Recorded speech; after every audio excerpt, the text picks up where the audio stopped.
You're watching a syndicate program.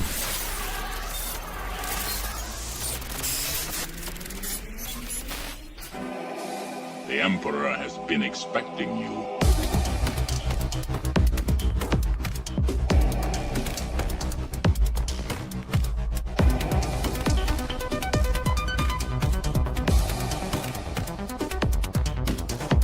I must obey my master.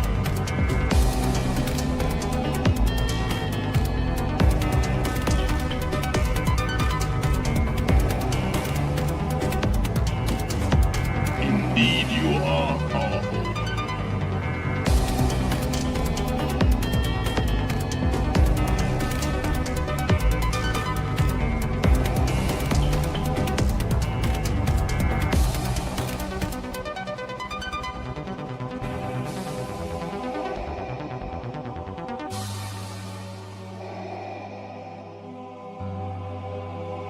It is pointless to resist, my son.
What's up, everyone? Welcome to the Toy Chest. It's Monday, kicking off the week proper. This is episode 56. Jeez, almost screwed that up.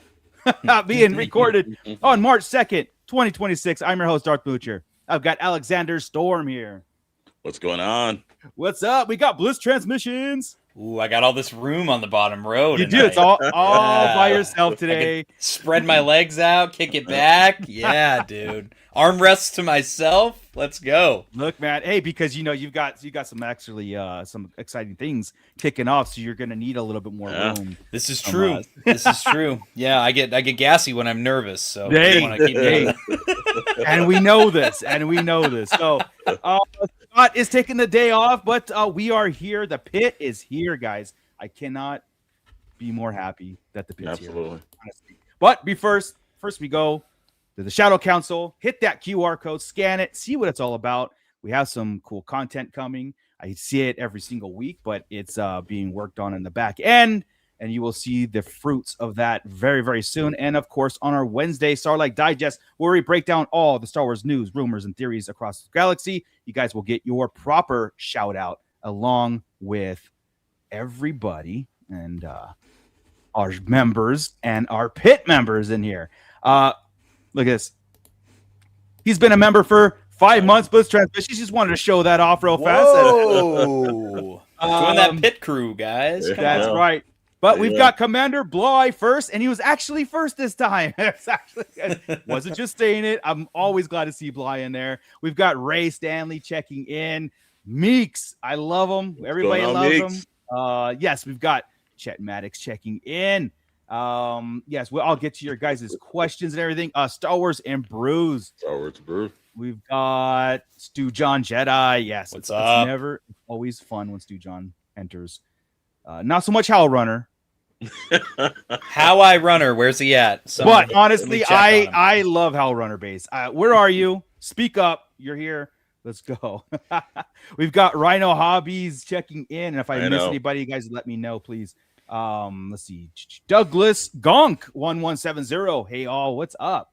Renoaz 22 checking in. We've got there's Commander Bly. These are chatting it up. Dr. Brantley. What up? What's up? And James Morrow. What's going down?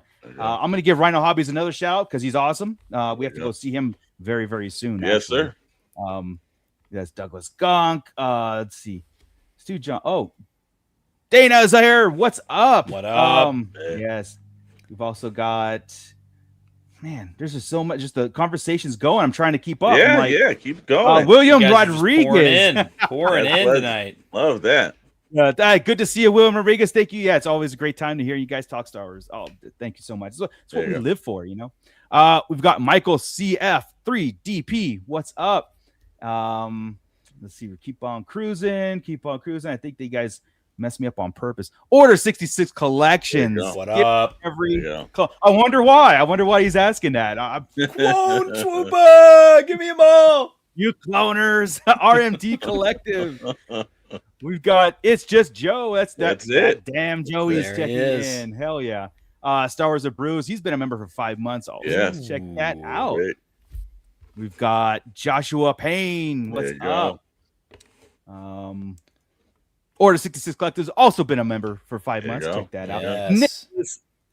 Nicholas H is checking in. What up? Man, we could spend like a whole just keep them pouring half an hour, right? Yeah. Stuck in Carbonite is checking in. And finally, Gen X Brian. And if you're in there lurking around, just say, hey, what's up? Get your conversations going, all the comments going. We've got not a lot of updates and stuff, but we've got a lot of back end stuff, and it's going to remind me of an SKN episode, honestly, because we're going to get a little bit technical with it, not political, but there's some things going down that it's not making me very happy. For our conversation last week when we kind of we're talking about corporate stuff, so we'll get into that first. But as far as the updates go, our vintage collection and Black Series, I know that nothing is I've shown that's been I know the Dooku Wave for the Black Series was shipping. I don't know if that's launched yet, if anybody's got those notifications or in the mail yet. Yeah, I've got them in my pile of loot. I need to ship them. Thank you for reminding me. Let me go do that now. There you go. Yes, $4. That's all it takes. What's up, boys? Hope all is well. Time to talk Star Wars. What's going on? What up? We're gonna. I'm saving the vintage collection talk because that's gonna be like the bulk of this, and there's something really, really fishy going on. Be some 75. If you want to be some, get some. That's what it. That's what it is. Come get some.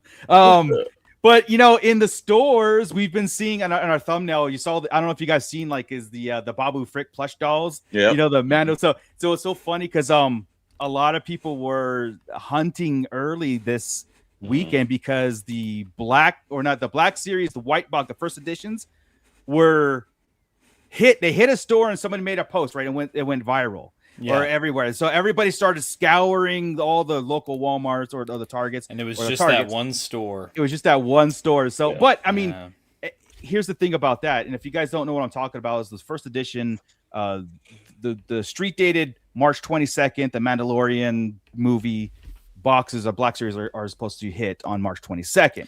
Yeah. But for some reason, one store got it early, and a lot of people were like, let's go do the toy hunt. Yeah. I want to bring that up, and I'll bring it to you guys to see if you were involved in this too. But the notion, the excitement of people actually dropping what they were doing and running out to every single Target because of that notion, even if they weren't going to buy those first editions, it was just that toy hunt is on, which was very encouraging, right? For our conversations last week and everything. Yeah. What's up, Mig L Arts? Absolutely. I think that was kind of cool and everything. Also, Tommy, I've got my receipts for all my gas that I've burnt doing. So I'll just submit that later on. The reimbursement? Yeah, we could put that as a tax write-off. Just let you know. But yeah, no, not here in Southern California, bro. It was empty. Nothing dry. And I think that was the more disappointing point because you went in the store, a little bit of excitement. Yeah. You were checking aisles. It's like, not yet. But that gives us hope that toy hunting actually has returned. Before I share my thoughts, I did just get a notification from the Toy Hunter app that ToyChest is live right now. So you need to make sure you go check out. If you want to be in on the Toy Hunter game, you got to check out the Syndicate Discord. Get involved in that. Absolutely. Anyway, absolutely.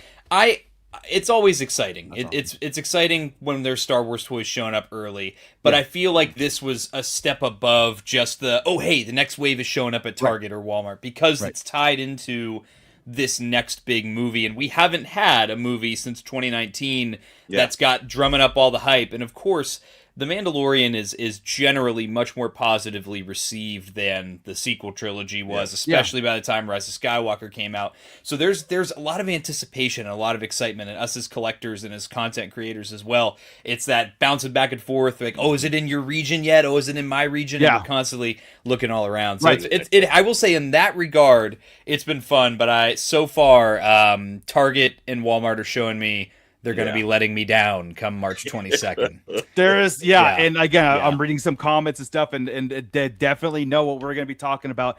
But I love the fact that the community that we've built, or we're building and continue to build through Discord or whatever it is, the Syndicate Discord, through us, through the pits and all that stuff, was the fact that everybody was communicating about go to the stores now and see if you can get what you got, and let me know and hit me up. I'll buy this from you.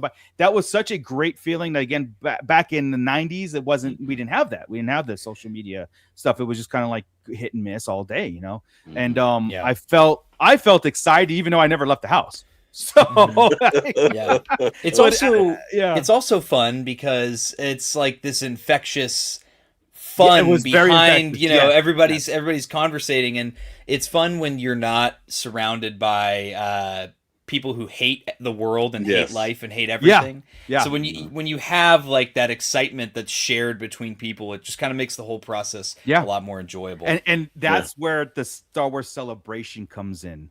When you go to a Star Wars celebration, that's when all of that negativity and the stuff that goes away, and you're living in that moment, you know.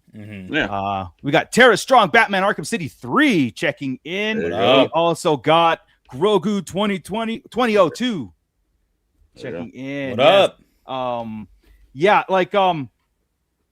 The reason why we put the plush dolls on the thumbnail, because that's all we found, and there was something extra other than figures. It was that thing that we're talking about. Those little extra. It's kicking things. up. Yes. It's kicking up, right? It's kicking up. Yeah, absolutely. You know, and that causes that, and that's where we want to see, and that's what we kept clamoring for. But also, Alex had dropped this in my lap because I didn't know about this, but Jada Toys is coming back, because they have done some Star Wars things in the past. But if you guys are collectors of diecast vehicles or whatever, they've got a Star Wars line here. And what do you guys think about this? Are you going to pick these up? I mean, I'm already going to tell you, I'm picking up R2-D2, Boba Fett, and Darth Vader. I'm definitely going to pick those three up. Nice. Well, I mean, dude, you got to go for just pick the Stormtrooper up. Just the R2-D2 as the bug just works for me.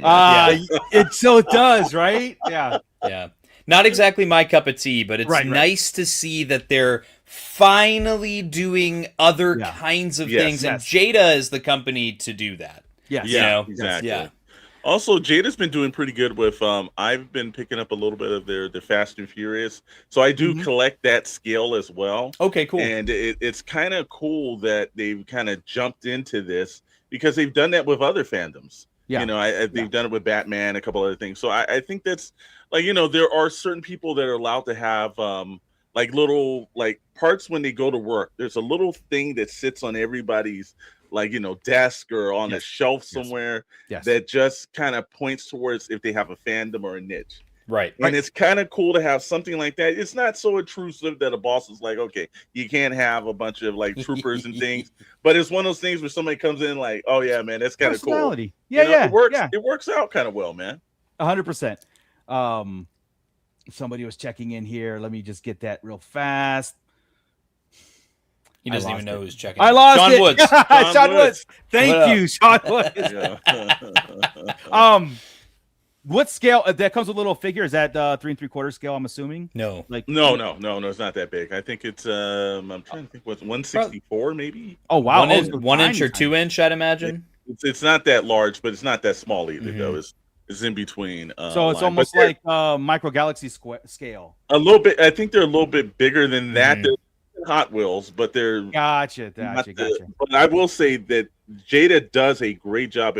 I have several of the Fast and Furious cars. Yeah, and they do a great job at die-cast metal and everything. These things sit well on a small little shelf, and they're not cheaply made. It's worth the money if you can find them. Back in the day when I was collecting everything, I did buy anything Star Wars, everything and everything. Micro Machines, Hot Wheels, whatever they came out with, I would buy them and that 100%. The fact that they come up with a little figure is kind of cool too. Yeah, it's kind of cool. You can take it and you can scale it with your Hot Toys or your Black Series as their toys. Look, I'm gonna put one of mine in the Cube Squadron station. I'm gonna put one right in there. I'll put it right there. The light speed will have the car going. Let's go. I forget who posted it, but when the Republic Gunship HasLab campaign was going on, someone posted on Instagram. They had a Micro Galaxy gunship with the little tiny 1-inch figures, and they had Black Series clone troopers playing with it. Yeah. And it was such a great photo. It was such a great ad for the HasLab. I loved it. Yeah. Like for toy photography, this kind of scale makes a lot of sense. Like I said, the toy scale for your Black Series. Like that'd be awesome, dude. It's fun. Oh, man. I don't know if these are out yet. Have you guys seen that? I think no, I haven't seen them. Okay, we don't know when they're coming out, but if anybody is looking for those Jada toy cars, hit us up in the Discord and we'll try to find the links for you guys and Scully will definitely have those links up. Yeah. Skelly's on it, man. He is on it. Yeah, RMD Collective. I wouldn't mind Jada Toys 6-inch figures, especially now as Street Fighter figures are. How the Street Fighter figures are. Yeah, I mean, as far as scale, it's locked to Hasbro. I think the notion of any other toy company picking up a Star Wars IP, it has to be a different scale. So 7-inch scale, like McFarlane scale. It also can't be like a figure per se. So I don't know how that's why like the Jada like little diecast figures and the Funko Pops, they have to be a bobblehead or they have to be on a little stand that keeps them there. That's kind of the loophole. Yeah. Gotcha. Renoaz, I think this goes along with those Jada Toys. Mark says, thank you very much. Cool. I know that we've talked about SH Figure Arts coming to the States as being, sold in retail. So that is going to be a direct competition to, it not in the masses. Like you're not going to get, I don't think people go all in on SH anymore. It's too expensive. And then it's scarcity too expensive. Plus their character selection does not always get made. Like they can announce 5 figures, but like we're still waiting on the Job of the Hut. You know what I mean? Talking about Figure Arts? Figure Arts, yes. Yeah, dude, Mafex is even worse than that. And I like both of them, but I would never choose them as my like main line that I collect for Star Wars. Yeah. They're pick and choose. Like I have a definitive R2 and 3PO because of the chrome. And then I have a definitive Luke, like the Fab 5 figures. They're just fantastic. So Lazy Jawa's checking in. What's I've been up, picking dude? up a lot of the Street Fighter figures, and they are so amazing. Yeah. Cool. Jada's doing a good job, man. Yeah, and I know Hasbro, again, gets a little off subject. I know Hasbro's got the Street Fighter license, but I think that's movies. I'm not sure if they're doing arcade style. No, that's Jada that's doing that, but Jada is really kind of delivering that. Oh yeah, they have been big time. So with that, let's look at real fast just to give you guys a visual.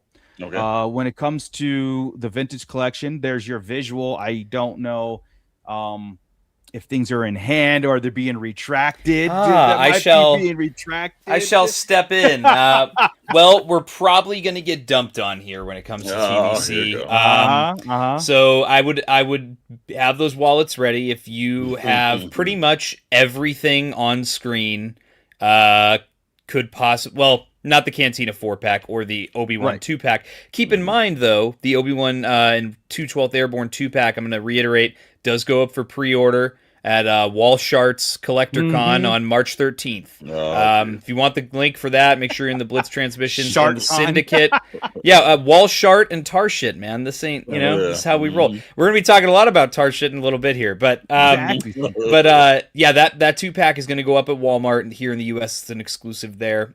Pre-order for that. But pretty much all the Mando Grogu stuff, the 2 Inquisitors, and the wave with Pago the Lesser and General Veers, everything you see here, for the most part, is going to be probably hitting our pocketbooks this month. So have it ready. If you're like me and you bought, lots of TVC, then you're gonna be hurting this month. So be ready, guys. All right. Yeah. March is shaping up to be awesome. So Black Series again, guys. The March 22nd street date for the Mando stuff to go find in the stores. We've all pre-ordered those stuff. The Dooku Wave is notification of shipping, so those get in our hands pretty soon. I can't wait for all the reviews on that one.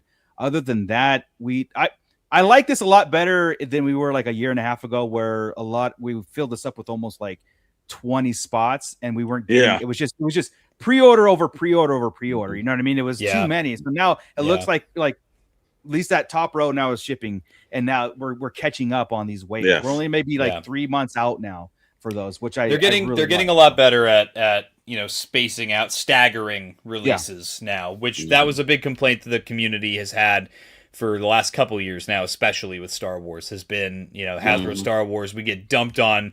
I mean, you guys remember when Ahsoka dropped? We got 3 Black Series mainline waves in like a month. It was nuts. It was nuts. Yeah. All right. So to switch gears, I want to switch gears, but let's first off give the floor to Tommy real fast, because I know that TVC 3 3/4, they're doing their March Madness on their 3 3/4 stuff. But Tommy, in celebration of Black Series Most Wanted, as you know, this is one of the homes for Black Series Most Wanted. It is. Yes, it is. But Tommy wants to do a March Madness clone only thing. How is that going so far? And dude, see, at first I thought you were gonna be inviting everyone to my quinceañera, and I was like, dude, that's a closed event. That's not okay on my list. But I have to, So, if first of all, I want to say, if you're a TVC collector, you need to check out the SWTVC March Madness. This is the 6th year that they're running it. The submission phase is over. They've counted all the data. Johnny Mustache over at SWTVC has emerged from his data chrysalis into a beautiful bracket butterfly. And the voting actually begins on the 4th for that. So if you want to vote, historically, winners of the SWTVC March Madness bracket have been made into the Vintage Collection line. And we're waiting on Pong Krell and Mara Jade to join the roster of previous winners, but previously they had Count Dooku, they had who else won? Now I'm blanking. But I know Count Dooku was the first year. He's been made in the line, and they've had a couple others that have been made as well. Bo-Katan was another one. And so it's been good for them. It's been a great community thing. Also have to give them a shout out because they count all the submissions manually with a fine-tooth comb. They go through everything. They do not use any sort of program or computer algorithm. It's all just hard work and a good attitude, and that can get you a lot of things in life. So huge shout out to them. They have been great mentors for me with projects like Black Series Most Wanted, and something that's a little bit more off the cuff, a little bit more loose and fun. If you are a Clone Trooper fan like myself and you are Clone Trooper obsessed, especially being like a prequel or Clone Wars kid, a little bit. I mean, not at face value, a lot of Clone Troopers just seem like they were just repainting them to sell more toys, right? That's Star Wars does do that. But if you grew up with the Clone Wars show especially, then it was ingrained in you right from the beginning that every Clone Trooper is an individual. And so when I would have my toys as a kid, I would have Clone Troopers that were just, army builder clones. But to me, each one was an individual person, and they all meant something to me. And I talked to so many other Clone Trooper fans that feel the same way. So, that their name it's one guy. His name is John. The mustache knows all. But yes. So essentially, this idea kind of hatched last year, and it was kind of I had expressed, it would be cool to see a March Madness bracket with just Clone Troopers. Right, and shout out to Brandon over at the Hasbro Star Wars team. He actually kind of put the bug in my ear a little bit. He was like, well, you know what? If you want to see that, why don't you just do it? And I said, that's a good idea. So I put it all together. Last year, it was pretty last minute. We got it together very last minute, but did the poll. It was great. Had over 600 submissions for Clone Troopers to make it into the bracket. Over, I think, about 10,000 votes total between all the different rounds. So the Galactic Marine from Revenge of the Sith, one of the clones that helped kill Ki-Adi-Mundi in Order 66, that one ended up winning last year. We are still awaiting that clone trooper to be made, but I can assure you, maybe sooner rather than later, we will see a reveal. We'll start seeing reveals of some clones that were on the bracket last year. That said, this is now the second annual March Madness. So basically right now on the Blitz Transmissions Patreon, Discord, also on the Syndicate Discord. You can also check it out on the Posts tab on the Blitz Transmissions YouTube channel, my Instagram page, my X, and my TikTok. All of those platforms, I have a post where you can choose your troopers. You have from now until 11:59 p.m. Eastern Time on Thursday, March 5th. What you'll be able to do is you'll be able to submit as many clone troopers as you want to make it onto the bracket. This, much like Black Series Most Wanted, is going to be determined by popular vote. All 64 of the clone troopers that make it onto the bracket will be determined purely by popular vote based on you guys, the community, the people that want to buy the figures, because that holds a lot more value for empirical data than just a handful of people or one person just picking their personal favorites and then you choose amongst that. You're getting the empirical data of these are the 64 people want to see most, and then they go head to head in the seeded by popularity all the way down to the top one. So we already this year have a much different looking bracket than we had last year, which I love to see. A lot more of a diverse silhouette, I'll put it. Lots of stuff from maybe not necessarily a clone trooper in full armor, maybe some characters from Rebels that are clones, maybe some characters from Bad Batch that are clones. I went episode comic book clones, 2, like the the ones in the mess hall. Like the mess hall clone, and you're not the only one. You're not the only one that submitted. And 99 is doing very well in the submissions. 99, unclone. Unclone. But it's I'm really excited, but you guys do have until Thursday, and you have no limit. You could submit as many clone troopers as you want, and as long as it's an official design, either from Hasbro or from Star Wars. So if it's a Hasbro figure that you never saw on screen, but it's an official release, you can still submit that to be made. And please make sure that it's a new clone trooper that has not shown up in the Black Series yet. It's not going to be like, oh, I want an updated Phase 2 Captain Rex. It's not for that kind of a thing. That's what Black Series Most Wanted is for, if you want an update to an existing figure. This is going to be one of those where it's more about getting new clone troopers in the line, letting Hasbro know what we want to see made in the Black Series. So, the voting, I'm going to be on Friday before SKN's Pixels, Plastic, and Ink show. I will do a short live stream on my channel where we will show off the bracket. We'll reveal the bracket, and we will execute Order 66 on March 6th on Friday. And then voting starts. You'll get the full schedule on Friday with the bracket. Voting starts on Saturday, March 7th. It'll run all the way throughout. You'll be able to vote in polls that you can find on my YouTube Posts tab every single day. So it'll be a lot of fun. Hopefully we have just as good of a turnout as we did last year. I already have more submissions this year than I did last year, so that's really nice. And I think I've yapped long enough about that, but I'm really, really excited about this event.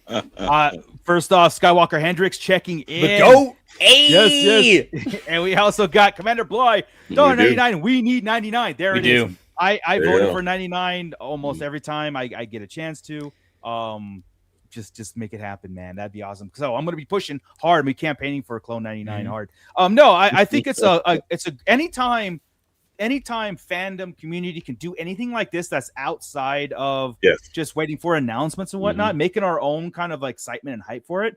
I think it's fun, man. It's where we should be all in on this, and to find out. I don't know if you said that, Tommy, but are they going weekly head to head, like it's a bracket, or is it going to be like a day to day kind of closer to the thing? Like, how long is it going to be? Is it going to go till April, end of April, or mine?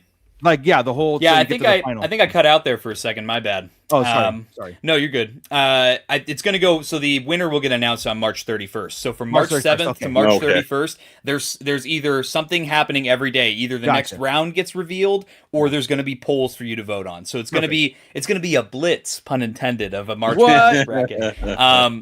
Yeah, and 2, I think it was Sean Woods in the chat. This is for Black Series. This is a Black Series Clone Trooper bracket. There will, for my TVC people out there, myself and the SWTVC crew, we are planning a similar event for the TVC line. Maybe we'll be executing Order 66 on June 6th, on 6/6. So, Order 375. There he goes. Tommy cut out again, but that's a great pose. Drop that mic, didn't he? He did. Dropped it and left. What in the heck? This is what happens, man. It was so good it contained the conspiracy. Yeah, you're back now. You're back. I don't know what's going on lately, dude. There is what is no going on? rhyme or reason for internet drops like that. Yeah, because it happens to me all the time. Dude, it's only when I stream. So strange. Steve John, Tommy once caught a fish this big. Big grouper fish.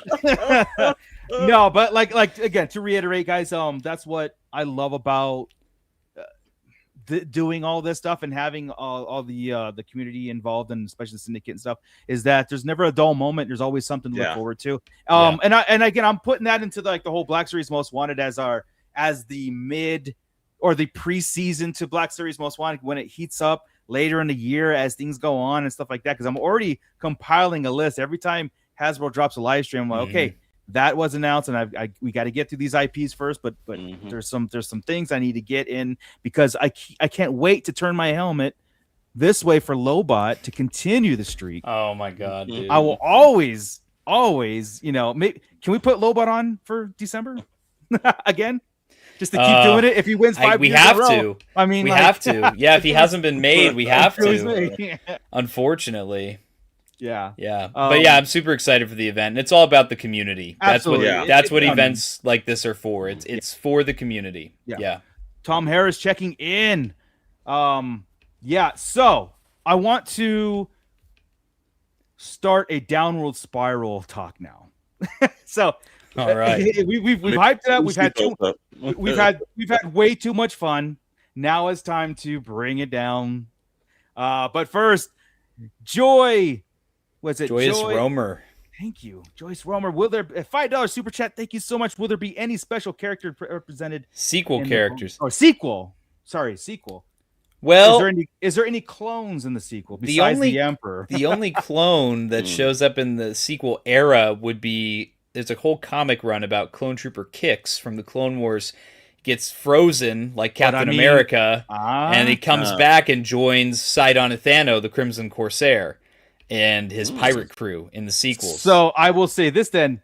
It can be if you vote for him. Yes. If enough people submit and he makes the bracket, then there would be very good deep dive. I love that. Deep cut there you go. There you go. Wow. Well, thank you so much for that, and thanks for checking in.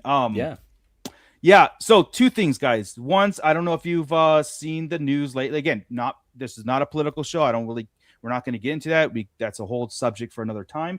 But the tariff situation, and this is official, okay? Hasbro, along with many other companies out there, and there's a reason why I want to bring this up. They're suing the U.S. government to try to recoup some costs from the tariffs. But my question is, what costs did Hasbro incur? Yeah, because we paid for that. I love this. And okay, I don't think the $27.99 is going away, but the fact of the matter is they got paid through us, and then if this goes through and if it's a success, they'll get paid again. So at what cost did Hasbro accumulate? You know what I mean? Maybe there was a certain point that they waited so long to pass the tariff things on, because again, the official word was the $27.99 and the $19.99 TVC.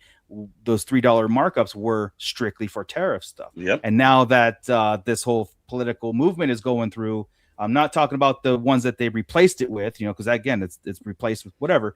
But Hasbro is suing again, along with a lot of other companies to try to recoup. But you know how this works. We're the ones who paid it. So so I don't know how this is gonna fan out. Saving face to us as consumers. How do you guys feel about this? This is probably one of the most head scratching and brain dead things I think I've ever seen in recent memory. What I don't understand is exactly what you said, Mooch. It's not left up to interpretation. Right. It's not a conspiracy theory.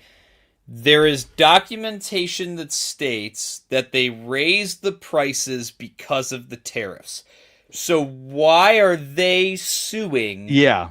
And then, okay, but if the consumer is the one that's paying for it now, why are you sitting here and now you want the money back? Are we getting what money back? What are we talking about? And they're not going to bring the MSRP down. I know we touched on this last week. Unless they're put in a position where it's like they have to in order to compete with companies like Mattel. They're not going to bring the prices back down. So now we have inflated prices here in the US. And then on top of that, and it's again, I have no remorse for any party involved because it's a multi-million dollar company and it's big government. So if you guys know me, you know that for me it's like I honestly just don't care. I don't care about any of this lawsuit thing and whatever outcome it has. I know that it's not going to affect me any because I'm still going to be sitting here paying my $27.99 for my Black Series and my $20 for my TVC. So, but we're all aware of it now. So I guess we could just on my end, I could just echo what I said last week, which is let's turn CEOs into AI positions and let's stop with the $10 million salaries. Yeah. That's where I'm at. Yeah. Interesting point and everything. Now, actually, when Moot sent this over, I had contacted Mr. Timmy Mint from the law offices of Mint and Mint, who's a 20-year toy advocate attorney. Now, he did state this. He's put in a class action lawsuit for all the people that's purchased, all the customers out there. Okay. So if Hasbro does get their money back, there's going to be a class action lawsuit that money should go back to the people that pay them. Now, we'll see if that works because that's who has success to in the U.S. government, first off. They're not thinking that philosophy. Look, this is a bold move, and it's a completely asinine move on Hasbro's behalf. I agree. Because you can't go around and tell people that, hey, I've got your money. So what are you going to do? Everyone out there, they're just going to just give us the like I said, who back? What expenses did Hasbro occur? Unless there was a buffer period where they were holding off so long, and then they had to pass it on to us, which we, again, it's no matter how you look at it, we paid for it. There was a Word document on, we paid for it. It's just information. It's not opinion. It's just information. Yes, we're just exactly. When was the last time you heard that they didn't make a profit? When was the last time that you listened to, because over on plasticnews.com we go through all of the annual reporting from them. They've never stated that, hey, we didn't make a profit this quarter. Yeah. James Morrell. Next HasLab, build a lawyer to represent us. Mm-hmm. I felt like it was one of those things where it's like, in this day and world, corporate, they cannot get enough. It's like it can't get enough. Now they're going to have this thing where they have to recoup it, but are we going to see any of that? Is the MSRP going down? No, we know this. Is it going to be like a class action where we all get a refund for this stuff? Look, you know what you'll get, Mooch. What we're gonna get is content. Store credit on Hasbro Pulse. Oh, that's but fine. When you go to put your phone number in, it won't work, and then you won't be able to use it because Hasbro Pulse sucks ass, and then we won't be able to. There we go. There we go. Listen, these figures are only the tariff relief figures. The line. It's the it'll be Vice Admiral Holdo. There it is. You get a what is it? What's the word? A complimentary Vice Admiral Holdo. Yeah, great. Yeah. That would. Well, I don't get mad often. But you will see some. Yeah. This is one of those things where it's not just let's just say by any chance they pull this off and they get a victory from any courts, right? Well, now you're not talking about just Star Wars. You're talking about Marvel Legends, G.I. Joe. No, right? It's the gambit. Do you know how much money that would be if you did have to say, all right, well, since you've actually gotten this return, you need to actually pass that back on to the customer. The accounting on that would be astronomical. There's no way. And then now you've done something where I don't think it's quite intelligent. You're basically pissing off the powers that be in the government right now. And if you didn't have an eye on you, I can guarantee you now you do. This did not seem like this. This administration, that's not a smart move for Hasbro. Yeah, they're going to be like, the plastic you use is toxic now. Everything is. It's going to be. Killer Golf Whiskey, what's up? We know.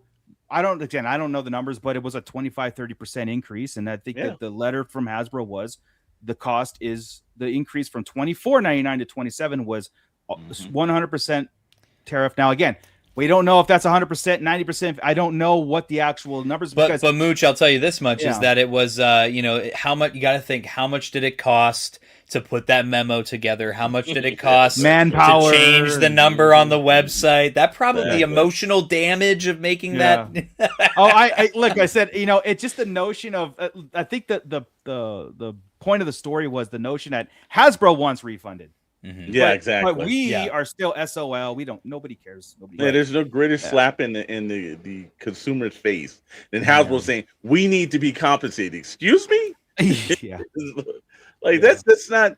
I don't know the rationality of thinking. I know that the CEO that they do have at Hasbro is just is somebody that's out of touch with reality. Yeah, to say the least. Yeah.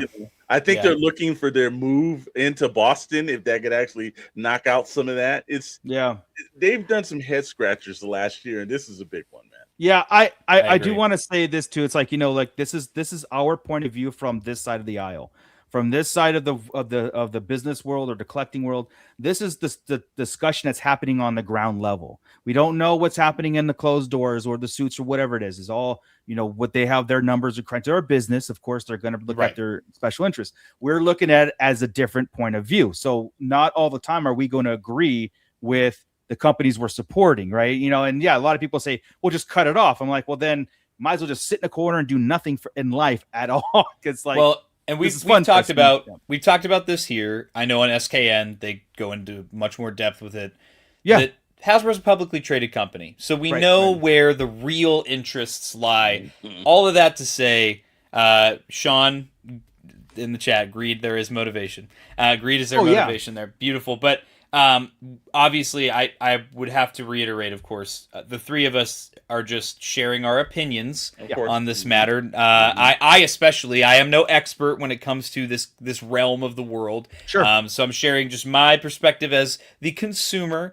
So exactly. if you disagree with what I have to say or whatever, that's why we're here to talk about it. It's the discussion. Talk is the discussion, not right talking. Yes. About it, whatever it is, like. And that's the whole thing. And I'm the biggest Hasbro shill around, man. Oh, dude, look, it's okay to be a shill. It really is. I mean, we buy Hasbro. Our walls are filled with Hasbro stuff. Hasbro is the. And it's an open part of dialogue. If the CEO of Hasbro wants to come on and explain himself, he has ample. Give him the ample set of time. If the CEO of Mattel wants to come in, we'll do both sides. We'll get both sides of the aisle together. Once he slips the check my way, then you won't hear me talking about. What do you want me to say? Where's my script? Give me my refund already. It'd be like, no, they need their money. Actually, I'm bringing this comment because this is probably one of the most important comments we'll ever get in the realm of collecting and just what we do. Michelle and Little Beasties checking in also, but hello to this wonderful panel. My daughter wants a hot toy of Jango Fett. Where can I buy one? That right there it brought me back to reality. Like, somebody wants a toy. Well, first of all, I would like to say your daughter has extremely good taste in hot toys. Yes. Yeah, she's got some that's great taste, right? Expensive taste. We'll look if a Jango's available, but I would say in sideshow.com, right? If you go to where the hot toys are, there's always a wish list on figures too. So if it's not available now, you can sign up for the wish list or something. And I know Sideshow is very good at enough interest, they will make another run of it. So I would explore the sideshow.com website. He is waitlisted. I just looked it up. Waitlisted, yeah. But you could get him. Definitely check out eBay. You could get a good one for a good price on eBay. Yeah, that's just like Order 66 said in the chat. Yes. Hey guys, Hasbro here. What's up, Shelf Life? I seriously hate when Hasbro raising their price on a figure. We had 3 price hikes within a year and a half time, and I think that's what kills us the most, because we don't buy one figure, we don't buy 5 figures. And a lot of us collect many lines, like Alex was saying with Marvel Legends Classified. We're talking 30, 40 figures, and that does add up in the grand scheme of things. Therefore, we have to cut back, and then all of a sudden the lines are skewed on what people are collecting. It's like, no, I was collecting all, but now I'm only the behavioral thing is hey, B-Sum's on in the chat too. B-Sum, I would say B-Sum actually has that for Michelle and Little Beastie. You can go over to toyhunter.com and actually sign up for that app, and you actually will get, it is the end all be all apps. You will be able to find it through there, find all comparison prices, everything that you need to make an informative purchase. Yes. Thank you, BSOM. Again, because we said go to eBay, right? But go use that app to help you find that medium price or the low end stuff and find a good price. In fact, if Chet's in the chat tonight, put up the link in there so she can actually go over and do that. If it'll allow it. If not, let me know. And I'll check it out. Look at Chet. Just got approved. Awesome, dude. There you go. Nice. But throw up a link anyways, though, just in case, so somebody can go in there. Exactly. I think he has to be a moderator to throw up a link. So okay. All right. Because I've tried to share links before I was a moderator in the chat, and it would like block me. Email Mooch the link so he email me and I'll put it in their chat. I'll go ahead and open that up. But what is Toy Hunter? You could. That's a great question. You know what? While I pull that up and wait for that link, Chet, go ahead and briefly tell us what Toy Hunter is and the importance of their Discord, because it is something that's always in there being talked about. Mm-hmm. Absolutely. What Toy Hunter, again, it's the end all be all app. I have it right here on my Android phone, and actually Tommy's been using it on iOS. And the same way. The one thing that was cool about it is, tonight they started for all the members of the syndicate, you will get notifications when all of our live streams are on. So that's one thing about the app. They're very good friends of ours. Yep, and pull mine right up for you too. But again, let's say you're at a convention and you're looking to, you've got a vendor and he tells you this is how much the price of this is. Well, with Toy Hunter, you sometimes, have to go scouring all over the internet, going over eBay. You go to Toy Hunter, you put in the item, and it will give you what is sold, what it's currently selling for, and you can make an itemized point of what you can talk in the negotiation. You can go back to that vendor and be like, you know what? I'm seeing that it's actually just one sold for $100 less. That's exactly the reason why you use Toy Hunter. If you want toy news, there's toy news on Toy Hunter. Again, we get notifications right now. You get badges. You walk right into your local, Walmart or Target. It senses that, gives you a special app. You can get certain features open. It put all your collection there. That's the one thing. All your collection in one space. Yeah, it's awesome. It's even got new apps or new features on it, which they just sent me this over now. So I'm trying to hit this up because I love how they hit me on real news. But they've got it where now they've got Radar, and Radar is Toy Hunter is your convention hub. Discover toys, comics, and collectibles and dates. Yeah. And it will do things like track hotel rooms, track certain other like if you're at a convention, LA Comic-Con or something, what's the events that happen all over there. So that's where Radar. And then they've got Toy Scout. Ever get online and you want to, make sure that you're getting that actual pre-order, Toy Scout automatically sends you to the front of the line. That's awesome. As long as you're logged into, if it's a Hasbro Pulse or something, your items come up quicker than everyone else's. So they've got some really good features on there, man.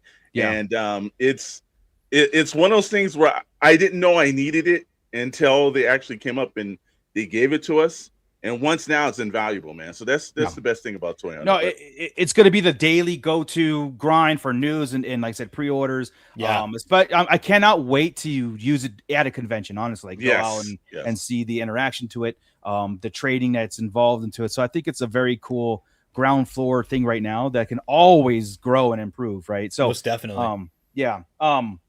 I know, like Chet is saying, Android users, it's being tested, and it's and they need more. They need a couple more Android users. So make sure if you got an Android, you want to just get on the ground floor or something. It's smart to get in now because again, it's always good to be early than late. Yeah. Yes.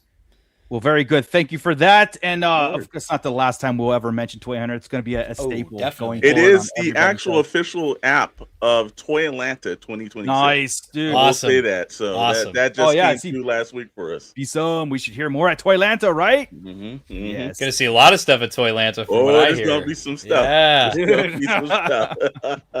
Awesome. I hope people can get the excitement sometimes when we really talk about projects that we can't really talk about, but then they come out and think, because again, that's the whole purpose of the syndicate and the shows that we do too, is to get involved and just toys, man. It's awesome. Yeah. Well, it's a community. Everyone is involved into it. Yeah. It's an ecosystem that works, that we're all into, and the excitement is shared because you're seeing things that other companies. Again, we love to have insight into the Mattels and the Hasbros. Sometimes we don't. We just get things thrown at us. But if you on the independent circuit, a lot of these smaller companies are keeping you involved and keeping you going. That's what's great about the community, man. Yeah, 100%.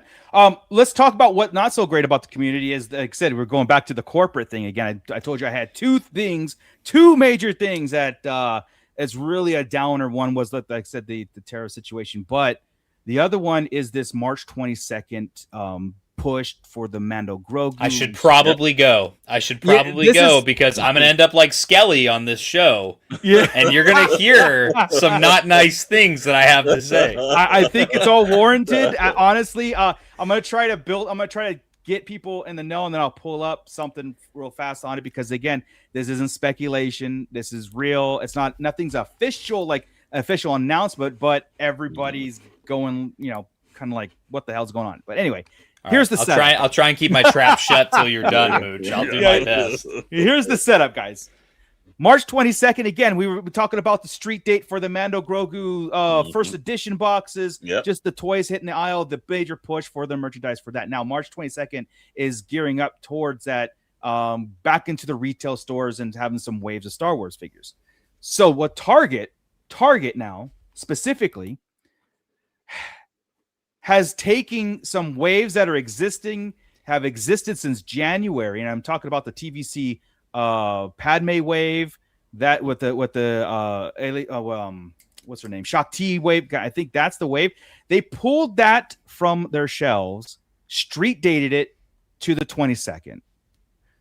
Why would they do that? Are they trying to stack the deck? A lot of people are saying they're trying to put more toys out in that time frame to think it's a more important date than it actually really is. That's a very controversial thing. They're pulling things that you can get now, street dating it until that major push. They've also taken, I think there was a Black Series pre-order that was supposed to be the 29th, and they're pushing that forward. They're bringing it up towards the 22nd. The Mandalorian, the season 1 Mando, and the Target exclusive. Imperial Remnant Trooper. So we got a little Yak Face reporting all TVC figures now street dated for March 22nd. Again, the major controversy thing is these are already out. You can buy you could have bought these already. I bought these at Target weeks ago and reviewed them weeks ago. Bought them in the store, and now they're street dated because I'm gonna let you. No, because you know what? It's important to speculate why they're doing it. Do they not have enough merchandise for that 22nd push? We've all been saying like this whole Force Friday thing. I think it again, like we always go on this point of greed. I think they just want to have a bunch of stuff stacked up on the shelf. Yeah. And I don't like this practice, especially because again, yes, Tommy has went through this wave. And you've already seen it, and now they're pulling. So now the common sense maneuver here, and I've always got to use this point, is that you have items to sell that you take off an actual retail shelf. Yeah. And then you hope later down the line that you can sell them instead of selling it and getting the hype pushed up right now. Because I've been in the Walmart, maybe that's why it looked bare. On the video that I shot that we'll be sending over to Tommy. It looked bare on the shelves. That explains it now. And that is absolutely so. Somebody just going in store randomly, and as well as I do, you go in there, you look for something, maybe they don't have it, but something else piques your interest. Right. And you're like, okay, well, you know what? I'll take this item then. Right. You've just eliminated that process. What common sense does that make in retail? Yeah. This is what gets me is and I'm trying my best to choose my words carefully because I always preach, you should watch how you talk and watch what you say. Now I have to challenge myself. This speaks to the complete and utter ignorance of the suits and the bean counters at both, because this is not a Hasbro thing. This is not a Star Wars thing. This is a Target thing. Right. Because you have the same items that you could buy right now at Walmart and walk out the store with. You can't buy at Target. The issue is we have all these issues that we talk about on this show, on other shows all the time about prices are going up, so you have less people that are willing to buy stuff. Guess what? Yeah. If you walk into the store and you see it on the peg, you're that much more likely to buy it than sitting there looking at the pre-order. Mm-hmm. Stock is harder to find. We talk about Target's stock being scarce already. Right. We talk about then Target complaining about they're not selling enough, and that's why they don't stock the shelves and they don't stock the pegs because they don't have enough. They're not selling enough units. What do you think these collectors are going to do when they walk in, they see the figure on the peg, they go to the register, and then they get yelled at by the employee for attempting to steal an item that isn't supposed to be on the shelf yet that they put on the shelf? I'll tell you, it goes two ways. On one end, you can make the argument that, well, if it's on the shelf, then you have to sell it to me. Yes. That's one thing. Mm-hmm. But I personally, I don't like to hassle, the retail employees. I get for the average employee that's usually like a high school or college student. I don't want to bother them, and ruin their day. Right.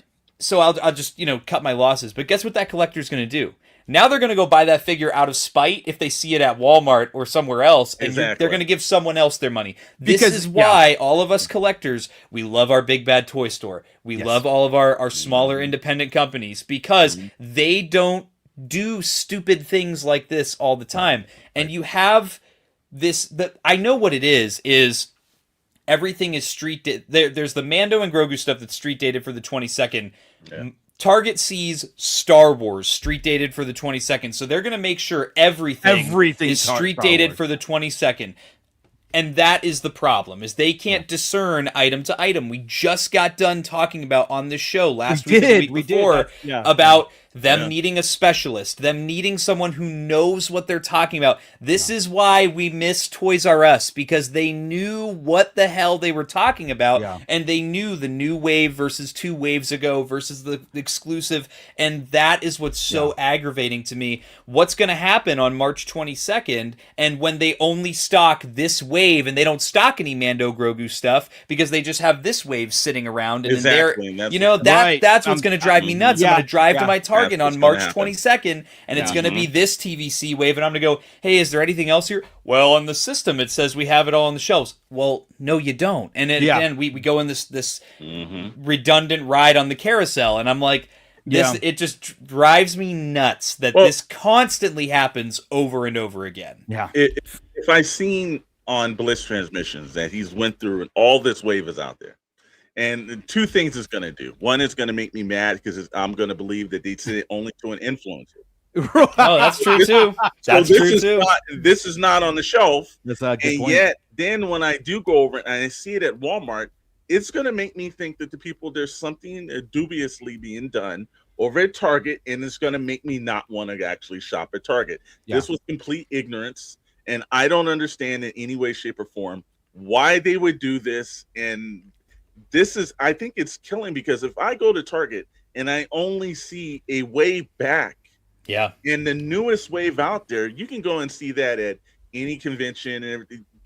That's where the problem comes. You want to get people the thing that they're running in the store for, and it's going to be a Mando and Grogu.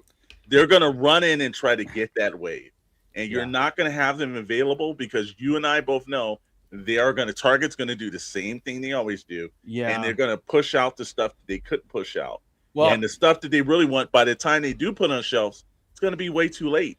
It's going to be over. It's going to be too late, because the stuff that they put on, it makes no sense that they would hold that for a street date. It doesn't correlate to a launch to something, like I said, the Mando stuff. And it's one of those things from date, like people are saying in the chat, right? Like, we missed Toys R Us. We missed that brick and mortar. We did a whole episode last week and probably the week before talking about this whole thing about our experiences of going to the retail stores. In my opinion, and one of the major reasons in my collecting habits, and this is personal for me, I stopped hunting. I stopped forcibly. If I'm going, I'll hit the toy out, no problem. But I'm not going out of my way anymore.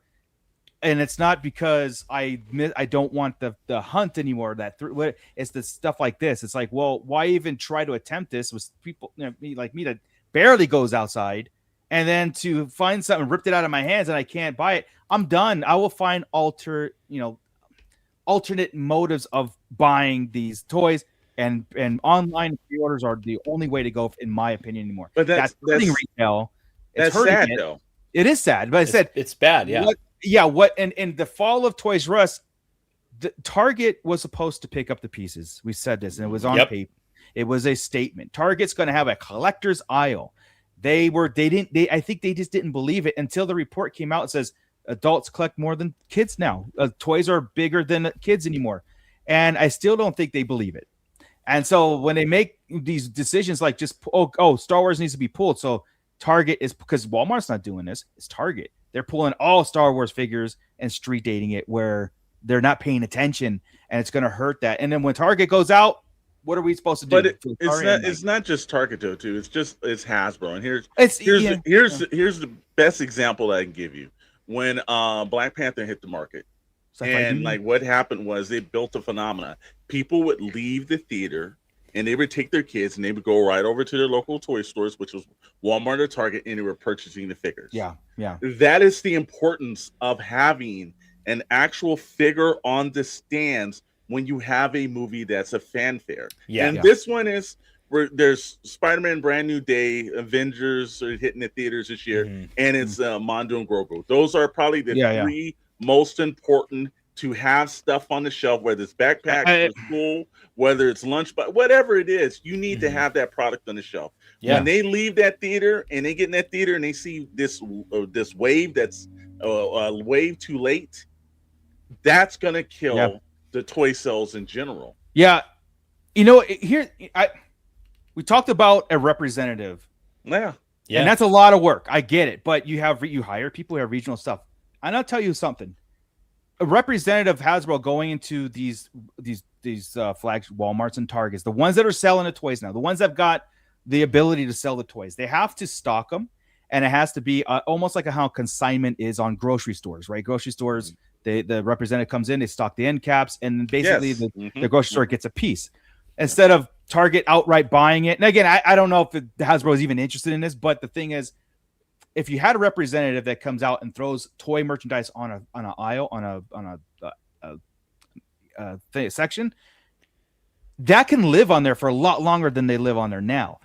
For example, if a movie comes out and there's a toy line for it, the movie might be out and the toy lines are 2 weeks, they're gone. Like once, you're going to find toys for like the first 2 weeks, and then you'll never find them again, ever. They're on eBay. This is the other part. Yeah. The other part is, then what does Target do? They just don't want to buy the stuff. Exactly. It's the consumer's fault. The consumers just don't want to buy it. Yeah. No, dummy. It's that you don't make it accessible to the customer to buy it. There are tons of people who are going to want to buy Mando and Grogu merch after they see the movie. If you take your kids to go see the movie, and you're not going to put it on the shelf, and then they're just going to pin it off on the consumer, and then be like, we just shouldn't bother with it. And here's the thing: that toy hunting is not dead. And let me explain to you. I agree. The one level that toy hunting isn't dead. Whenever this stuff comes up for Ross or Burlington's, people are running there. I see nothing but on our syndicates, on Tommy's syndicate, all over the internet. People are running. So there's still those people. I see guys daily in these stores putting up, hey, this is there, that's there. So it's not dead. It's actually revitalized. And if you want to keep it smart, you've got to keep putting. Look, Walmart did a great thing by putting the end cap stuff for Star Wars. They've done it now for also classified. Yeah. These make it an event, make it easy to find. Yeah. And people would do it. But if you make it too hard, then people will pass it up, go to another retailer. Right. Or we're going to get the Amazons, the Big Bad Toy Stores, the Walmart Pluses, all those situations. And we're going to not have it. And it's nice to go to a local store every now and then. And the thrill of when Tommy said, like, on Saturday, hey, man, this is probably in the Walmarts now. It was just the excitement of getting in the car and driving down there. Like, well, maybe I can find some. Right. It was just good to get out and have them. You're 100,000% right on the mentality of collectors. Yes. Like you said, I have a different way I approach things, but it's because I have no confidence in going out there to do it. Yeah. It's like I know I'm not going to find. I mean, that was the sentiment a long time ago too. Trust me, it wasn't like we went out every weekend and found some. We went weeks without it. But my fear is it's like what we say here. It's is an echo chamber because we're only talking to each other, and corporate's not. They don't care. It's the bottom line that if they made $1, they say we made $1. We made $500,000. We made five. I mean, they don't care on how. Or maybe they do. They're just not seeing the numbers we're seeing. And we're not. It's like if you pay attention, we're telling you how we could spend money in your store. Yes, we're telling you this. So if you had just a report on your desk, and I'm talking about the bean counters, like Bly said, the suits and the bean counters. If you had a report on your desk about the behavioral science of collectors, adult collectors, and how they do and what they're anticipating and what they're asking for and what they're preaching, what they like to experience, it's all about the story, right? The story of how I found this, the story of how it was spread like wildfire. There's a lot there rather than buy this because of Star Wars on there. Oh, it didn't sell in 2 weeks. It's out of here. We're never doing that again. Right. It's like, well, you guys shot yourself in the foot. We told you exactly the game plan. And that's why I brought up a couple weeks ago about a brick and mortar store coming back as a franchise, like a Toys R Us franchise, independently owned, mom and pop, but it's you got the franchise regulations by Toys R Us. I think I'm hoping that would be something today's market can handle. That's what I was trying to bring up. Like, forget these retail stores. Let's go. If a brick and mortar can work better, I would support that 100%. Because we have the pieces in the right places right now. We've been covering this on the show. We have the excitement and the return to wanting to go out and do things, with the return to wanting to go out physically to the mall, to the movie theater. There's more interest in that than there's been in the last 5 or 10 years. Yeah. And you have a passionate new generation, and so you have 2 adult generations now, yours and mine, that are excited to purchase, and now you have a young generation that you could get into it. So you have a lot of the right pieces in the right places to make this work. It comes down to it just might have been like Target and Walmart might not have been the answers. They were the only ones left. There's the only ones left when the Toys R Us the only if they still want to be around, they better start paying attention. That's my point. Yep, that's my point. Yeah. If you're looking at, I was reading an article the other day, and it stated that you've got like this youngest generation right now that we've got coming up. They're buying they're buying albums, they're buying DVDs. Yes, they are. They're going back to physical media. Yeah, I have a record player. They're bringing that physical media back. Yeah. Well, guess what? They're also the ones that are headed into. I go down and when I go to the toy aisle, I don't see like guys our age, or I'm talking about Mooch and myself, in the aisles. I'm seeing younger and younger people that are going in there, and they're actively knowing. When I go to conventions, I'm seeing younger. I'm saying under 13 that know what they're talking about. They want this figure and they want this situation. Look, we just had Michelle Lobistu who wants a hot toy. When I was a kid, I wouldn't have known the difference. No, but somebody's like, I want the hot toy, and a parent that's willing to pay $300 for that. They are smart. And they are actual buying class that they are looking over, and they need to start paying attention because this is the next 25 years of your buying public that is coming up right now. Well, here's your mission statement, Target and Walmart and major retailers right here. Here's your mission statement. I mean, if this doesn't come across your desk, and I don't know how to help you guys, right? The TV baby checking in. I used to love going out to different stores at different days of the week in the late 90s and early 2000s. Now it's nothing, absolutely nothing. I hate shopping online. There's your mission statement, meaning we're only doing it because we have to. We have shop online is because we have to. It's not that we're choosing to be like isolated and in a cubby. We're collectors that like to go out and find things, whatever. Yes. So if you're not giving us those adventures and those stories like we talked about, then that's going to go away, and the Amazons and the evil Jeff Bezos are going to win. I mean, it's manipulation. It's nothing. You can't blame our behavior. You know what I mean? Because we're going to flock to what is available to us. We don't mind the hunt. We don't mind supply and demand. We don't mind being first come, first serve. You need to get out. You need to be with people sometimes. You need to go out and get different experiences. This is how you build, connections through friendships and things. It's that random guy that you meet in a store and something that you just never know. And that's the part that we need, the interconnect connectivity other than these cell phones. We're starting to get to that now, where people like younger individuals are putting on these phones. They want to speak. They want to do activities with one another. Yeah. Again, I've seen in friends in droves as someone's looking for, like, oh man, I'm looking down this aisle for this. That's what we want to get back to. It's a connection with human beings. And Amazon's and the online source, and as good as Big Bad Toy Store is, and believe me, Big Bad Toy Store is my backup. If I can't get it, then I'm glad I got this resource. I'll do it. Yeah. But I try not to make it my first source. Right. Well, the first source is always, just try to walk in stores, see if you can go find and walk it. in stores. I'll tell you what, man. 10 times out of 10, if I find it in store, I'm going to cancel my pre-order because I'm going to get it in store first. That. And I'll tell you what, too. If it wasn't for the toys section, I would never, ever have a reason to go to Target. Yes. So if they fail and I stop going altogether, guess what? Yeah. You lost my business. You lost my friends and family's business, because that's why we go. We go to check out the section and see what's going on. And if there's never anything there, I don't even bother. It's vice versa, right, Tommy? Replace that film, though, when you go and you see it on the shelf. There's something still that drives, whether you're 5 or you're 105.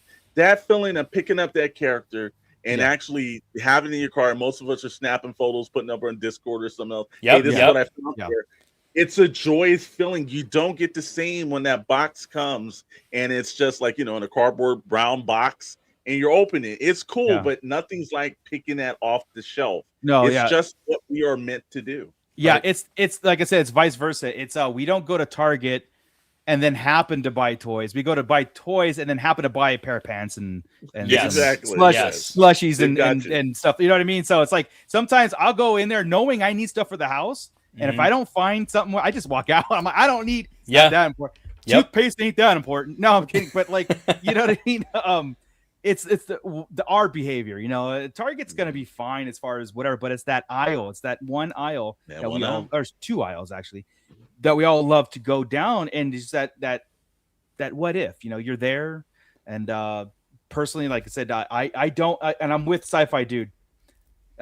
My personal behavior, but the things I never want it to go away either. I don't want the toy hunt to go away. But yeah, Sci-Fi Dude, I'm getting too old to go hunt for figures in the store. That's why I said Scott Solo does it for me sometimes. Sci-Fi Dude, I'll be 105 rolling my ass down that aisle. Looking for a figure.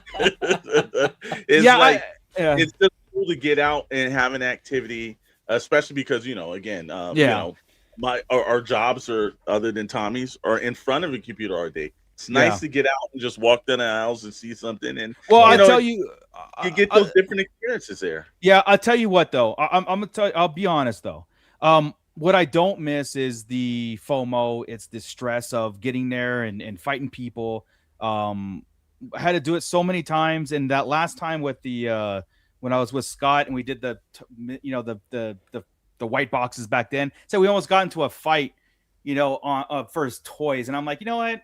I think I'm done with this kind of like behavior, and so I started strictly online pre-order stuff, and where I can quench my rush when Amazon pulls up or FedEx, I don't know if it's right or wrong, but it's working. It's never wrong. It's you know what I mean? It's an individual thing, right?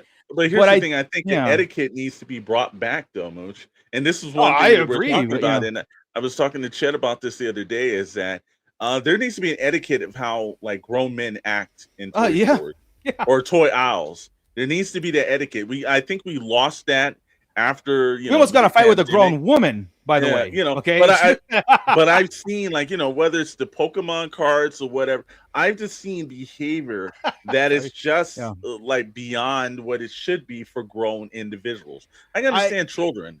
But for grown men, there's an etiquette that you should have done out. I see people like, the 8 to 9 figures. So I'm just going to take everything off the shelf. Oh, yeah. The resellers. 100%. Like, 100%. You are gradually hurting the actual community when you do things like that as well. We need to get back to, there needs to be decorum when you walk down that aisle. Yeah. No, there is. And unfortunately, it's not. We could do it all what we want, and we lead by example, but it's not often reciprocated. Like we've seen it up here, especially when Classified was hitting G.I. Joe. It was it was very dangerous in that aspect. You're supposed to be gone. You're back. Muted, No, I think it's two sides to every coin, though. There's, I mean, out of how many experiences in store do you have the negative experience? You know, it's true. True. It's very rare. Yeah. Majority of your experiences in store are positive experiences, and it kind of honestly just builds off what we talked about last week when you're talking about etiquette. Like, there's just people in the community, both community members and content creators alike, that have just this gross sense of entitlement and think that the rules don't apply to me. Nothing, no responsibility applies to me. I can act and behave however I want because I'm the customer. They have to cater to me, and it's just this lack. If you don't have decency for other people, then you're not going to get it from other people. It's what's the golden rule? Treat others how you want to be treated. Like, and honestly, I'm the type. I'll tell you right now. If you're gonna treat me stank, I'm gonna treat you stank right back. No, like that's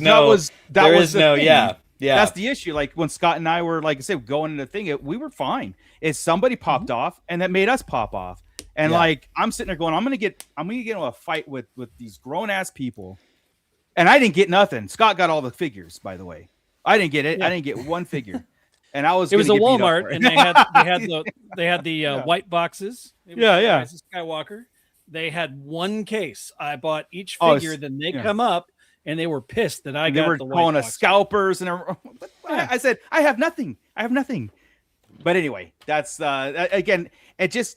You're right about the etiquette. You're right about the decorum. You're right. You're 100% right about it. I do think that the pre-ordering stuff like that kind of combated that a lot. You know, I don't see a lot more scalpers here than I do. Unfortunately, it's a different attitude. Isn't it crazy that a scalper always looks the part? You know, always the grossest, like greasiest. Yeah, he does. But you see him like a whole shopping cart full of figures and everything, and you're like, come on, man. And then, like, you know, when you see that there are people in the store with general interest, when I see like kids with like, oh, that's the last figure on the shelf. Hey, little guy, take this then, man. Hey, because it's like I want to see that next generation grow. You know, whenever you're in the store and you see like the dude that hides the figure, take it back up, put it back on the shelf. Somebody there is definitely gonna like, come on, man. It's like there's enough for everyone, and not everything needs to be. Like, you know, like catered to like adults. Like, think about the next person, because we used to think about the next person. We used to. We went in the store. I'll tell you what. It's a hard mental thing, because back in '95 when the Power of the Force 2 was coming out, I found Darth Vader. Or I didn't find, some kid had it in his hand, and I was just like, I was like, you better put it down. Shank this kid. I was like, oh, he's got the Darth Vader figure, waiting for it to put him down, because he's like, mom, and mom wasn't paying attention while he's putting it down. And so I was just like, I followed that kid, man. You know, I was like, dude, people are arrested for that kind of thing. But I wasn't I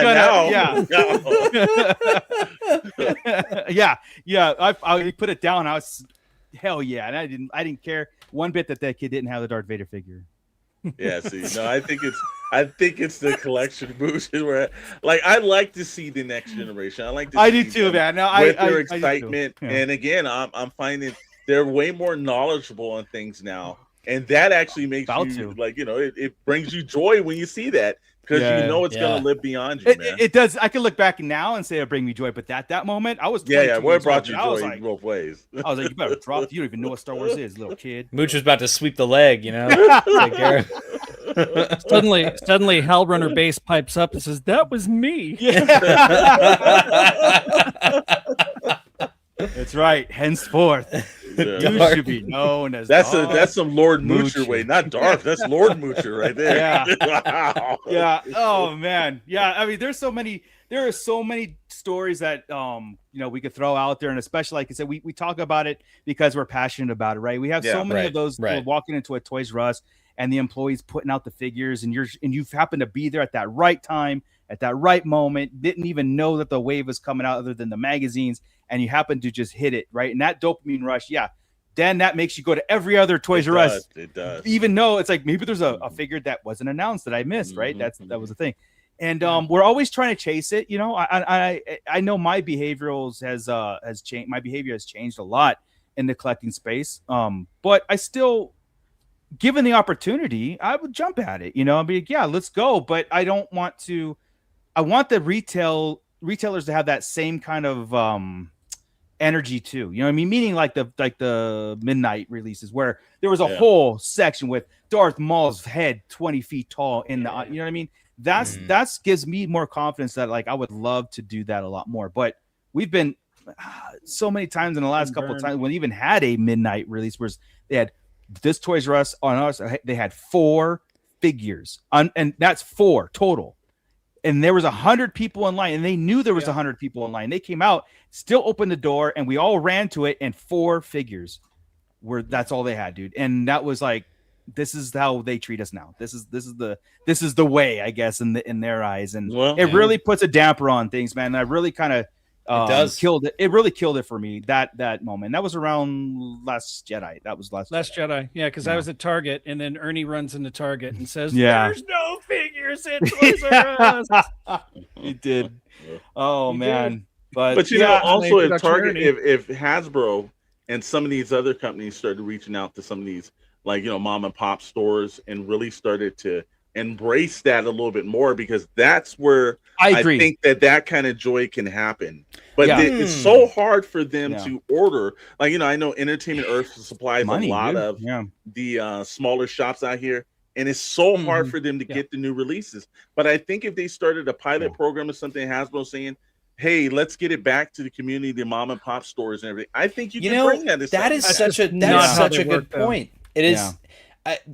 We've seen kind of this trend a little bit in the last year or so, with Hasbro's been going out to Red 5 Collectibles, which is the Star Wars team at least. Going out to Red 5 Collectibles. They showed off the HasLab Republic gunship there. They have this partnership. They've shown up there a few times. And then just recently, they showed off all the new TVC stuff at In Demand Toys in England. Again, another small chain up there of stores. And I think about shops like Sir Troy's Toy Kingdom in Eastern Ohio. I think about these other stores, these smaller shops like D&E Collectibles in Pittsburgh I just went to yesterday. Lots of smaller shops where everybody's very knowledgeable in the way that we would want these specialists to be for these big giant Targets and Walmarts. And I'm like, that maybe could work if they were able to set up some sort of like partner program where these stores have to apply and be like, hey, this is what we carry, blah blah blah, and be almost like a list of clients that you send out stock to. I would drive an hour or two to go to Sir Troy's Toy Kingdom. I would drive a couple hours to go to D&E to go to these events, and then you could organize those events, and you're selling to the demographic you're trying. That's a cool idea, and I would love to see them actually lean into that a little bit. Yep. Look, the problem is though that I told the story not too long ago about having a contract with them, and that you were required to purchase X number of other things before you could get Star Wars. Yeah. And that we paid twice the amount that Walmart's and the Targets had to pay because we weren't buying in the bulk. We couldn't afford the bulk to pay for it all. So the idea of having some sort of a pilot program for it though, just to try and promote mom and pop shops. Yeah. What a cool idea, man. I mean, this is why sometimes the independent toy talk is so much bigger, because the passion is there in that level of we're going to go bigger, better, and do everything not as corporate, and it means a lot if people show up rather than selling X amount of units, which is important too, but it's vice versa. And if we're, again, I think as a collective, we're telling the community itself or even the retailer itself, we'll be there. If you build it, we will come. Well, that's part of it too. Yeah. Part of it is that I'm of the opinion, you're never going to get Walmart and Target to get on board with how things were, how we want them to be. Right. Hasbro's never going to do that. For just using Hasbro as an example. Yeah. Just abandon them. Go with the smaller ones that actually care. Do the pilot program. Figure something out, because it looks good on Hasbro's end. They're supporting smaller toy distributors. Yeah. They're supporting small business, and then it looks true too. And as far as Target and Walmart, give them their case, give them whatever it is that they can maybe stock a month after they're supposed to come out. Just let them do their thing and lean more heavily into something that has the passion behind it. I keep seeing that. Yeah. I can only speak to Star Wars. I can't speak to the other, brand teams, but the Star Wars team is so passionate about Star Wars. When I watch interviews with them, when they go to Red 5 Collectibles, when they go to In Demand Toys, they're so passionate, they're so knowledgeable, and that's a shared thing that the brand team, the consumer, and the toy distributor have on that independent level. And that's something that I think that they should continue to lean into. And I understand it all takes time, and it's very, it's very time intensive, but it takes time, but also takes some different kind of analytics, I guess, to change those. Because again, we can support and talk about it all day, but if the analytics aren't coming to the suits, it's out of sight, out of mind. They have no clue that this exists. They have no clue what we talk about in our behavior. Well, I think they do, Mooch. And here's the thing. I'm hoping, but ZoloCon was over this weekend, and there was a couple of the independent guys from Savage Crucibles, Valaverse, and rest. They had lines outside the door. Now, why are they starting to? Because they are grassrooting this scenario. They are supporting these smaller shows. They are supporting the local shops and everything because that's who's carrying them. It is starting to work. And now their competition is growing. It's not just the Mattel and you think about Hasbro. Now you've got these little guys cutting into a slice of the pie that's starting to become noticeable. Because they are willing to competition. They can speak to their clients directly. They're accessible. Their items are curated for them. I think that's where Hasbro and Mattel's need to start really thinking about, because we're buying from them because of how they treat us. It's all behavior, not the other way around. I'm telling you, like, story and experience. It's just like what Star Wars is, why it's so important to us anyway. And and you can plug in any IP into this conversation and have the same kind of results, right? I do want to bring up Tom Harris too. He's saying I'm trying to bring my grandkids into playing and collecting Star Wars figures. They get excited but can hardly ever find anything. To find a convention near you, take them to a convention. Find some toys that are there. They're always available. They will get a kick out of the industry of like, this is massive. This is like what a Toys R Us, right? That's the closest you could get. I think you will guaranteed find something. You can negotiate prices. But it's sad that you try to influence, your family members and all that stuff. And it's like, back in my day, and they get tired of hearing that because they want to see it. They want to experience. Grandpa. They want to experience the staring down a kid to drop that Vader, man. They want to experience that. So the best way to do this too is like, I have all my nieces and nephews are extremely young, and what I do is I just I purchase and I hand it to them, and they get excited about it. Same thing with comics. I hand it to them, and now they're I've got them where they're like, oh yeah, Scholastic came to school and I ordered like Shogun Jump and everything, because I was making sure like, hey, this is what you guys want to do. This is what you're in. I put like McFarlane's great on that Superpowers. Just put a $5 figure in their hand. And and guess what? That's why I think those Galactic Hero line is good important. For them. That's why I think it's a good but that's not an action figure line. That's a toy line. That is my the collectible started in 1995, I think. And so we bought toys, or toys were bought for us, and 5 points, whatever, and we played the hell out of them. Yes, there's no reason to downgrade a toy for a child today. But today's market is a little bit different. It's the way, if Star Wars came out today, that's exactly what we get. We wouldn't get what we had back in the 70s and 80s. But I digress. I think it's important in that realm of toys versus collectible figure. And the market's gonna have to change. But here's and I'll close with this, and we'll get out of here for this week. Is that the market's change, but this isn't a new conversation. This is not a new attitude. The reports that came out about adult collecting being taken over, we're 2 years into it now. It's like, and we're not seeing any changes on that other end of it, other than those stupid collector con things that they do, right? So, you have to call it what it is. Walmart's dumbass collector con.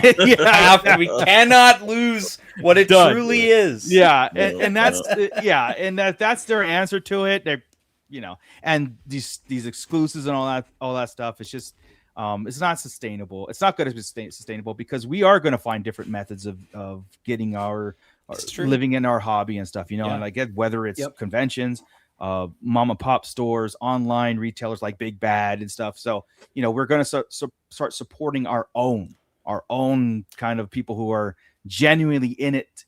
Yes, to make money. It's a business, but also the love of having something and people coming in and selling and buying and trading too. So what's so important about this conversation is just as much as we will, give the companies their flowers when they do something right, when they do something we like, it is important to not just cry and complain, but express this is an issue. This is why it's an issue. This is what it's doing to the hobby, to the collector, whatever. And then we even take it a step further on a show like this, and we present possible solutions and alternatives. I'm saying just constructive criticism. Constructive criticism. We could sit here all day and just dump on and dump on and dump on, but that doesn't require any critical thinking or that. What entertainment value does that give? So that's I think it's important that we have these conversations and we go a step further than just saying, this is a problem. We're doing our part. Starship Troopers. I'm doing my part. Starship Troopers.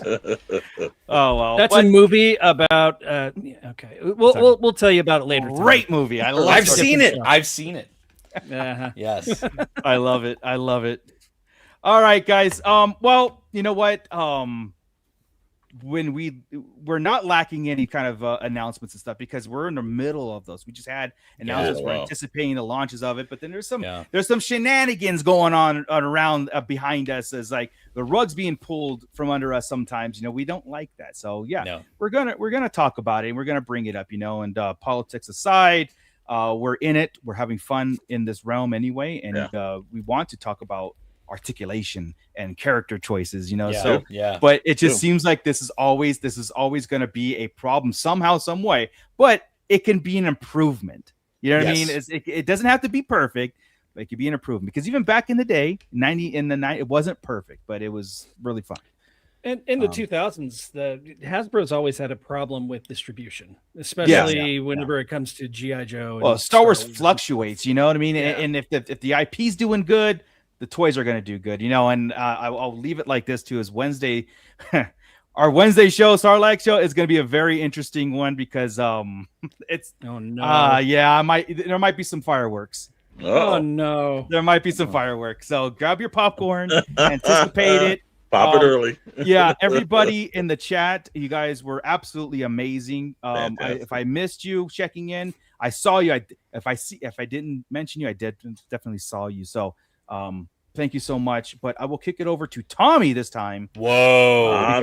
Because Blitz transmissions are intercepting all kinds of transmissions. Yes, we are. I got way too much to do on my channel. I gotta really hunker down. Thankfully, I'm on night shift for a couple weeks, so I'll be able to on the off nights. I can pump out a bunch of reviews. I got lots of action figures.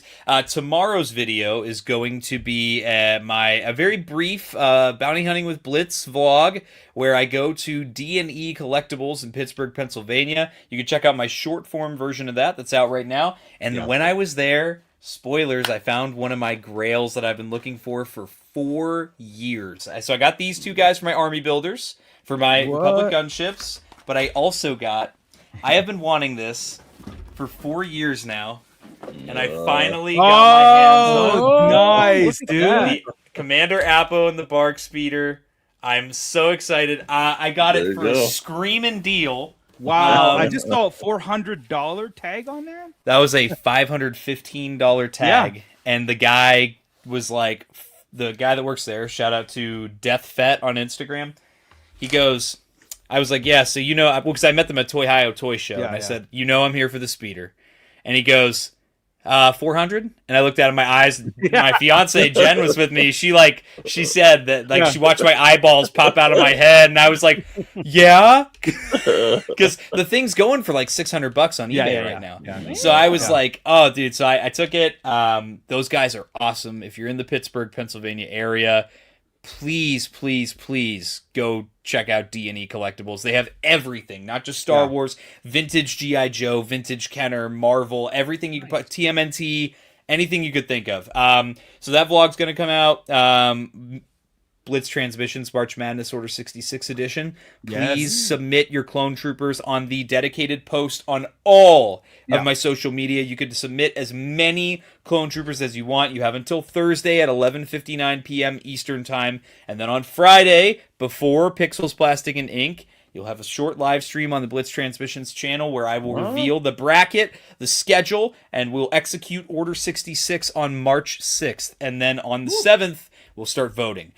So if you want to make sure that a clone that you want made in the Black Series is going to make it onto this bracket, please go submit. Instagram, YouTube, Discord, Patreon, X, TikTok, everywhere. Instagram, it's everywhere. So please go submit. And with that, I have lots of other reviews coming out. I got lots to do on the channel. I'm going to pass it off to my friends over at the SKN, represented by Alexander Thunderous Storm, as always. Thunderous Storm. Wow. Yeah, well, man, the Syndicate, bro. You start the week off on Mondays. You get the great ToyChest. Prime the pump. Then you go to Wednesdays where you got Toy Box Chronicles at 7 p.m. Myself, Chet, Fig Fury, and obviously Scully, he's got links for you, and we're knocking that out. Then you got the Sarlacc Digest podcast right after us at 8 p.m. So that's Wednesdays are set. But now Friday's getting even more. Like they're going to get more syndicates. So now you're going to knock us off a Good Morning Toy Box at 10 a.m. and 1 p.m. And then you got Tommy's live stream. What time, Tommy? Probably an hour before Pixels, Plastic, and Ink then begins. That's going to be 6 p.m. on Friday, a Blitz Transmission, and then you end your night with Pixel, Plastic, and Ink. Oh, man, that's a lot, but also there's a couple other things rolling in, and I'm going to ask you guys this question. The Inland Empire Strikes Back is on Saturday, and I was talking to Mitch. You guys going to it? Boom. Ooh. I mean, it's right in our backyard. We kind of have to, almost. Almost. I know if you guys are going, let us know, because we will show up there, and that could be an actual, Sarlacc and it's a fun meetup. Yeah, it's an outdoor. I think it's still outdoors. It was fun. The weather's going to be awesome. They got food. They had tons of collectibles. It's a lot of fun. So I got some killer deals there, man. There you go. Killer deals there. I picked up about a bunch of books. About 50 novels from the EU for $100. Wow. Oh yeah, wow. And hardcover first editions. Okay. Wow. I grabbed a couple of vehicles and a whole bunch of really hard to find figures for like $5 each, man. It was great. Yeah. Well, I got the XR Coon and Eula Caldroma for $5 a pop. Holy cow. Oh, wow. Wow. Well, hopefully we'll see you guys there. But guess what? Yeah. You can actually, if you go to that event, you can use Toy Hunter. Ooh. And you can test out Toy Hunter. It's now live on the Apple Store. So now you can just go and use it live. Now they're still getting some people for beta testing for Android, but it is live now. Anybody out in the Ecoverse that wants to use the best toy app on the face of the planet, if you want to use, not just your toy news, your toy negotiating. Also, the best point is now Radar is going to be on that, and then you've got Toy Scout. There's so many great things. It's the one app to rule it all. That's right. Yep. Toy Hunter is live on Android as of tonight. Yep. Live on iOS. And I just got a screaming text from Toy Hunter saying at our Wednesday show, they're going to be giving a promo code away on our show. There you go. For 1 year of premium on the Wow. There's that. So can I win that? Yeah, you can. Yeah. Can I win that? I mean, yeah. And of course, we'll figure out how to give it away. So you can find that out on the Syndicate network and Discord, because it is the greatest network in Discord around the home of Blitz Transmission, home of Sarlacc Digest podcast, and SKN. You guys have been seeing in front of the show, and it's been building. And guess what? Yeah. That hype is there, man. So with that's great. Back over to you, sir. Yeah, so Scott and I will be back. We'll be back along with the rest of the Sarlacc crew on Wednesday. Like I said, some fireworks. Scott doesn't even know about this.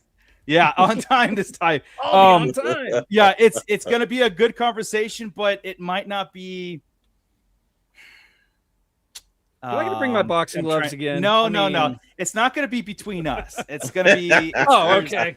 Yeah, guys. it might not be it'd be a good conversation, but not be inspiring for future Star Wars. Let's just put it that way. I'm not trying to be I hate it when these kind of behind the scene things come out, but this one we can't ignore. We can't ignore it. Okay. So, but we're gonna try to talk. What we try to do is we try to talk ourselves out of it with the Star Wars therapy session, right?